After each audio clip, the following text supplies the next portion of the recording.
नमस्कार। आज सुबह कार्यक्रम में आप सभी का स्वागत है। मैं हूं प्रियंका शर्मा। सुबह का समय हमें ताजगी और प्रकृति के नजदीक होने का एहसास दिलाता है। विकसित देशों के साथ हमारा देश कदम से कदम मिलाकर चलने को तैयार है। ऐसे में पर्यावरण प्रदूषण और अस्वच्छता ये दो ऐसी बड़ी समस्याएं हैं जिनसे से जल्द मुक्त होना बेहद जरूरी है। कई वर्षों से पर्यावरण प्रदूषण के बारे में हम पढ़ते आ रहे हैं, लेकिन केवल सरकारी प्रयासों से पर्यावरण को संरक्षित कर पाना नामुमकिन है। सरकार के साथ हमें नागरिक होने के नाते अपनी जिम्मेदारी को समझना होगा।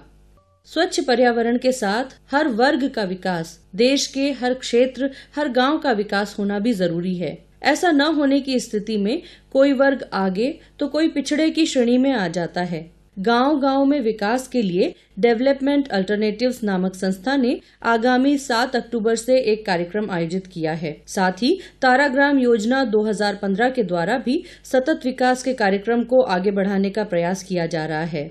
इन्हीं विषयों के बारे में डेवलपमेंट अल्टरनेटिव संस्था की उपाध्यक्ष जीनत नियाजी से बात की पार्थसारथी थपलियाल ने। जीवन जीने के लिए सतत विकास होना बहुत जरूरी है। अगर ऐसा नहीं है तो जगह जगह पर पिछड़ने की स्थितियां आ जाती हैं। ताराग्राम यात्रा 2015 जो कि डेवलपमेंट अल्टरनेटिव संस्था के माध्यम से एक आयोजन हो रहा है और उसकी जो वाइस प्रेसिडेंट हैं जीनत नियाजी, उनसे हम जानना चाहेंगे इस सब योजना के बारे में कि एक तो सतत विकास की बात चल रही है, दूसरा इनका जो 7 तारीख से और 10 तारीख के बीच में एक प्रोग्राम है जिसको कि गाँव-गाँव तक ये पहुँचाना चाहते हैं, तो उस सब के बारे में जानकारी हासिल करेंगे। मैडम, आपका स्वागत है हमारे श्रोताओं की तरफ से। इस विषय पर जो आपकी संस्था काम कर रही है वो क्या है, दिशा क्या है और काम क्या है? डेवलपमेंट ऑल्टरनेटिव्स की अगर मैं वहां से बात शुरू करूं तो अपनी 33 साल पुरानी संस्था है जिसकी नींव ही रखी गई थी इस बात को लेकर के सतत विकास और आखिरी इंसान तक पहुंचे। हम अपने सामने एक उस बिटिया की तस्वीर रखते हैं जो इस वक्त शायद उसका पोटेंशियल बहुत होगा पढ़ने में, आगे बढ़ने में, और वहां तक विकास पहुंचना चाहिए दिस कंट्री। इसको ध्यान में रखते हुए और 3 पहलू जो कि सतत विकास के बहुत जरूरी हैं, जिनको 3 डायमेंशंस, 3 पिलर्स चाहे आप कह लें, सामाजिक, आर्थिक और पर्यावरण मैनेजमेंट का विकास, और जब तक ये 3 एक साथ एक जगह पर न हो उसको हम सतत विकास नहीं कह सकते। ये जो सतत विकास की योजना है वो बहुत छोटी जगह पर छोटे तरीके से होनी चाहिए और बड़ी जगह पर बड़ी तरह से होनी चाहिए। ये जो सामाजिक योजना है जिसके बारे में आप चिंतन कर रही हैं, इसको कैसे करके देखते हैं? हर योजना को मानना है आपको एक इंटीग्रेटेड दृष्टि से देखने की जरूरत है और आपको ये देखना है कि अगर आप ये माने कि आपने एक छोटा चाहे कार्यक्रम शुरू किया पंचायत के लेवल पर, उसमें भी क्या उसके लोकल एनवायरनमेंट में, उसके लोकल इकोसिस्टम में आप लोगों का आर्थिक विकास भी देख रहे हैं, उनका लोकल पर्यावरण भी जो है वो नष्ट ना हो वो भी देख रहे हैं, पानी भी उनका सतत रहे वो भी देख रहे हैं, और उनके साथ साथ उनका अपना सोशल डेवलपमेंट भी होता रहे, एजुकेशन का, ह्यूमन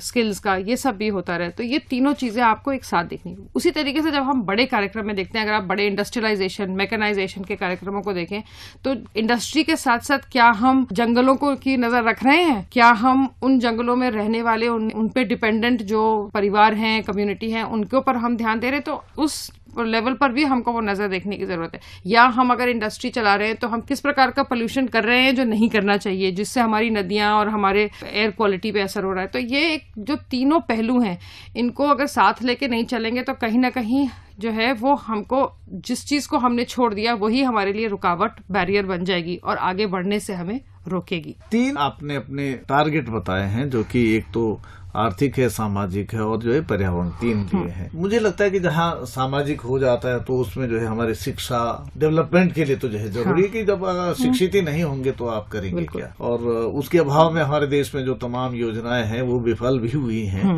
अगर इसको सतत विकास के तौर पर देखा जा रहा है, आप अध्ययन किस तरह से कर पाते हैं? क्योंकि मुझे लगता है सरकार भी वही काम कर रही है, आपका भी जो है टारगेट ये है कि हम ये आंक सकें कि किस एरिया में क्या जरूरत है। सरकार के साथ से कंधा मिला के काम करते हैं और ऐसे काम करते हैं जो कि सरकार उस बिल्कुल it is a synergy with the government.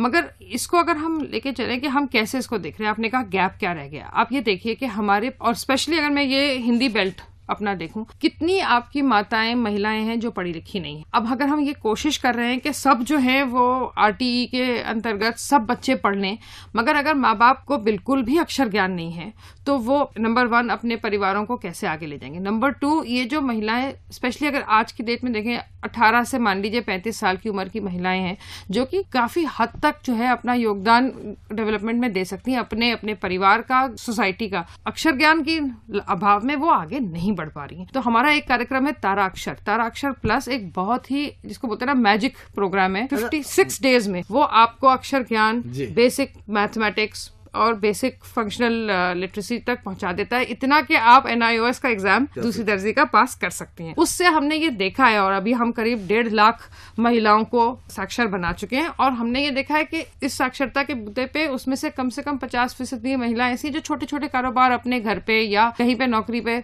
Join कर लेती हैं, अपने बच्चों को पढ़ा पाती हैं, उनके बच्चे आगे बढ़ जाते हैं। कुछ तो ऐसी हैं वो पोस्ट ऑफिस के सामने बैठकर जो है वो लोगों के मदद भी कर लेती हैं, अपने फॉर्म भर लेती हैं। एक छोटा सा ये कार्यक्रम है, मगर इसका एक बहुत बड़ा इम्पैक्ट परिवार पे, कम्युनिटी पे, सोसाइटी पे पड़ता है। ये आपने ताराग्राम के बारे में कहा और मेरी जिज्ञासा ये बढ़ गई कि ये जो ताराग्राम शब्द है ये क्या इंगित करता है? ताराग्राम शब्द के 2 हिस्से, तारा और ग्राम। तारा का जो हिस्टोरिकल ओरिजिन है वो है technology and action for rural advancement. ये हमारी एक सिस्टर संस्था है जिसका काम यह है कि जो नया रिसर्च एंड डेवलपमेंट का काम, डेवलपमेंट ऑल्टरनेटिव्स करे, वह तारा आगे लेके जाए। 1995 में हम लोगों ने एक छोटा सा एक्सपेरिमेंट शुरू किया था बुंदेलखंड के इलाके में। वहां पर हमने एक आजीविका का रिसोर्स सेंटर खोला, उसका नाम ताराग्राम पड़ा, और वो रिसोर्स सेंटर अब बुंदेलखंड में काफी पॉपुलर है क्योंकि सारे गांव के इलाकों से लोग, ग्रामीण इलाकों से लोग वहां आते हैं, ट्रेनिंग पाते हैं, नए नए तरीका के आजीविकाओं के मॉडल्स उनके सामने होते हैं। और सिर्फ यही नहीं, वो वाटरशेड मैनेजमेंट के मॉडल्स चाहे वो हो जिससे उनका जल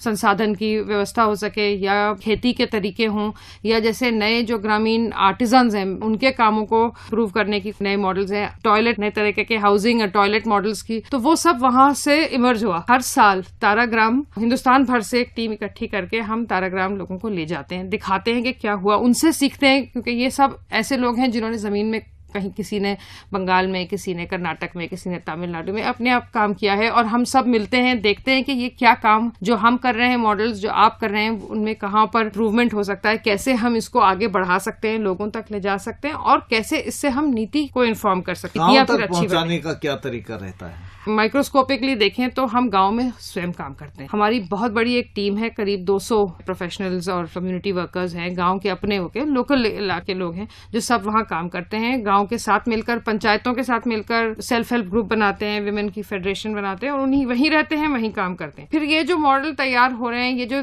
लेसन्स हमको मिल रहे हैं, इनको हम टूल्स, चाहे वो कैपेसिटी बिल्डिंग हो जिससे लोगों की और ट्रेनिंग हो सके, फिर पार्टनरशिप और दूसरे NGOs या दूसरे बिजनेस कॉर्पोरेट पार्टनरशिप्स के साथ, सरकार के साथ हम आगे मिलकर काम करते हैं। इस वक्त हम मध्य प्रदेश सरकार के साथ काम कर रहे हैं, काफी सालों से काम कर रहे हैं, और उनके क्लाइमेट चेंज प्रोग्राम में हम जो है भागीदार हैं, और उनके स्टेट लेवल के प्रोग्राम में भी हम मदद कर रहे हैं। तो कोशिश ये कि जो नए मॉडल सीखे फिर वो स्टेट तक वापस जाए, और स्टेट के माध्यम से फिर वो और भी आगे बाकी गाँव में, बाकी इलाकों में ट्रेनिंग और कैपेसिटी बिल्डिंग के थ्रू पहुंचे। अभी जो 7 तारीख से और 10 अक्टूबर के बीच में आप एक बड़ा कार्यक्रम लेकर के चल रहे हैं, इसकी रूपरेखा क्या है? 7 तारीख से 10 तारीख को जो कार्यक्रम है ये काफी इंटरेस्टिंग प्रोग्राम है। 7 तारीख को हमारे यहाँ दिल्ली में जगह जगह से आए हुए लोग इकट्ठे होंगे। शाम को छोटी बैठक होगी जिसमें यात्रा का कार्यक्रम डिस्कस होगा।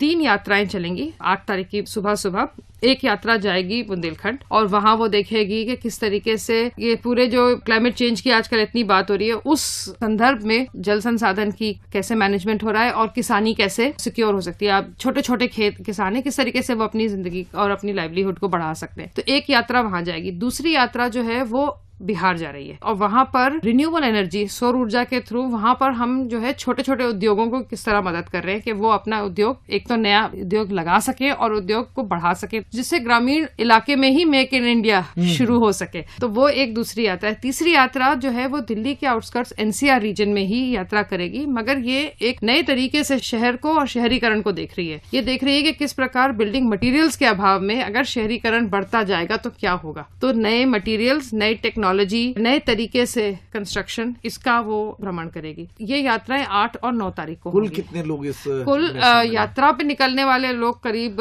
35 लोग हैं, जो डिफरेंट सेक्टर से आए हैं। कोई इंजीनियर्स हैं, कोई गवर्नमेंट वाले, कुछ जो हैं वो एकेडमिक लोग हैं, कुछ स्टूडेंट्स भी हैं। तो ये एक तरीके से एक डाइवर्स ग्रुप है जो 35 लोगों का, जो फिर बांट के जाएगा। फिर ये वापस लौट के आएंगे और 10 तारीख की सुबह 3 पैरेलल हम राउंड टेबल डिस्कशन करेंगे, जिसमें इन यात्रियों के साथ दिल्ली में और बाहर से आए हुए और भी जो है वो हाई लेवल पॉलिसी मेकर्स जो है वो इनके साथ डिस्कशन करेंगे, या एकेडमिक लोग हैं वो डिस्कशन करेंगे कि भाई आपने क्या देखा और नीतियां क्या कहती हैं, किस तरीके से हम इसको इम्प्रूव कर सकें। 10 की दोपहर को खाने के बाद एक प्लेनरी सेशन है, जिसके अंदर जितने ये लेसन्स हैं इनको अब हम भारत के सतत विकास नीतियों से जोड़ने की कोशिश करेंगे, तो उसके ऊपर जो है वो डिस्कशन होगा। अभी पिछले ही महीने जो है वो sustainable development goals globally sign हुए हैं। हमारे प्रधानमंत्री ने भी जाकर हिंदुस्तान के बिहाफ पर वो साइन किए हैं। और हमारे जो बड़े बड़े कार्यक्रम चल रहे हैं, अभी जो नए मिशंस चल रहे हैं, चाहे वो अर्बनाइजेशन का मिशन है, चाहे स्वच्छ भारत का मिशन है, चाहे फूड सिक्योरिटी, क्लाइमेट चेंज के पर कई मिशंस जो है वो बने हैं। तो ये मिशंस जो है ये किस तरीके से